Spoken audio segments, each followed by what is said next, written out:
In case you do not keep up with the JP side of the game, there is a new MAKI coming out, and honestly, MAKI is just a hype character for a lot of people, but surprisingly, when I was going through the comments on this post, it seems like most of the JP players are going to be skipping MAKI. Now, this has nothing to do with her kit though, because we don't even know what her kit is going to be yet. We don't even know what type she's going to be, if she's going to be blue, green, red, or yellow, but the reason that people are saying they're going to skip MAKI is because they're worried about the units that are coming next. They think one of the next units could be like a limited Shibuya arc character, and that's what everybody's really hyped for, and that's what everybody's really waiting for right now with JJK Phantom Parade. So if you are a JP player and thinking about potentially summoning on this banner, you probably want to skip and follow the JP players with what they're doing, because it sounds like they are going to be waiting, because there's high potential that the next character to come after this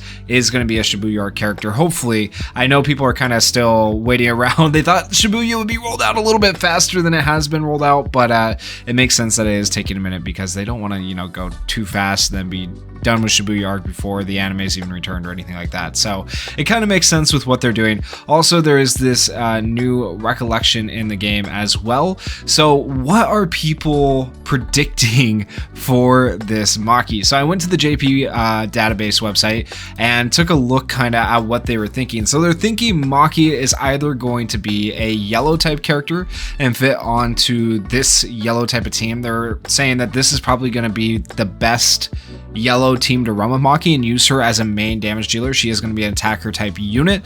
Or they're saying that she's going to be a blue type character, and in which case you would run her with Blue Inamaki, who actually just came out on global. And then you have domain expansion Gojo, and you have Yaga, of course, these two staples to any team.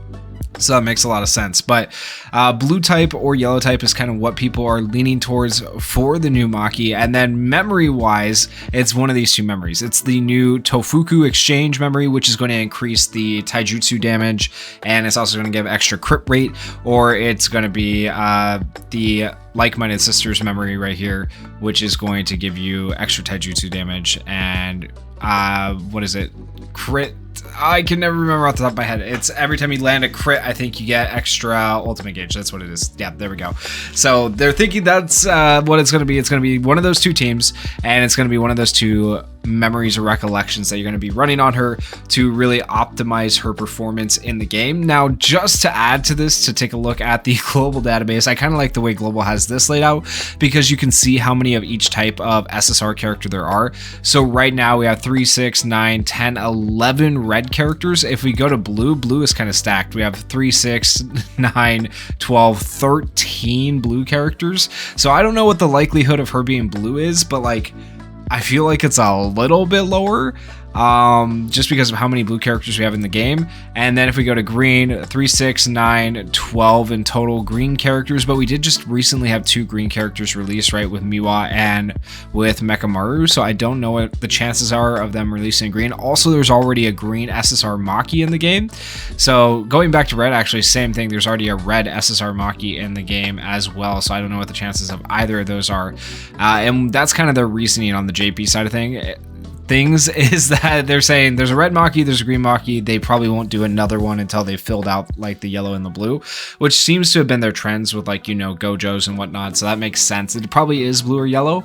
But then blue just has so many characters, right? So I'm leaning more towards yellow, because if you look at yellow, we have 3, 6, 9, 10, 11. We don't even have 12 yellow yet. Now, the thing that kind of deters me though from saying it's more likely to be yellow is that we just had a yellow character release. Are they going to release another yellow character right after? It's definitely possible, I think, because they literally did that with we go back here to green, they did that with Miwa and then Mekamaru. Miwa came out, then Mekamaru came out, right? So they did 2 green characters back to back. I'm pretty sure it was that way, unless I'm just remembering wrong, but I'm like 90% sure that it was back to back. So I think there's a actually pretty good chance that we ended up with back to back yellow characters. Highly likely that we end up seeing MAKI come out as a yellow character for the game. But let me know what you guys think down in the comments below for that. And then if you haven't already logged into the game already, quickly, there is some additional news that came out alongside this information right here, and that is that we are going to be getting a map event on March 30th, and that is going to be about 9 days from now at the time of recording this video. And then also we had an update in the game going on right now. And also with the monthly pass, I mentioned this in a previous video. I don't know if they actually have the monthly pass here mentioned. I know they did. Okay, there it is. With the monthly pass right here, this is important to note. Okay, it will be distributed in the gift box and you can still get daily free cubes. You won't be punished for missing a login. If you appear to be missing a login whenever you log in next time, all of the missing cubes will be distributed the moment you log in. All of the cubes from this pass also won't expire, so you can receive them whenever you want. So basically, if you buy these, the monthly pass for the cubes, you're not going to lose them if you decide not to log in or you log in later to claim them, which is a good thing, I would say, at the very least. Now, going back really quickly to the updates that just came out or are coming out.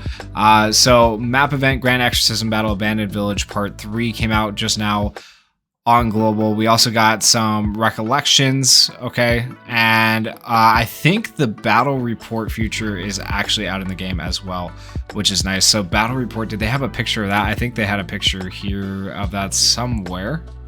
There it is. So battle report's going to be awesome. I think this is something that should have been in the game from the start. It's funny how they add these little features as the game goes, right? Instead of just introducing them all at the start. Like, these are things that other games have from the start. But I guess that's what keeps people coming back and invested in the game, is just not doing it all at once and introducing it over time. But it's going to show all these different numbers, like the damage and healing and tanking and stuff like that. So that's pretty cool. I'm excited about that. But yeah, a lot of good stuff happening on the JP side of the game. Nothing really to report at the moment for global. Did a recent video where we talked a little bit about the global stuff coming out, how Miwa's coming out finally, and what characters could potentially be next. But as soon as there is global news, I will be sure to update you. So if you guys want to keep up on the latest JJK Phantom Parade news, make sure you're down there, hit that like button on this video, hit that subscribe button, and thank you guys so much for watching and supporting the channel. I really do appreciate every single one of you. Peace.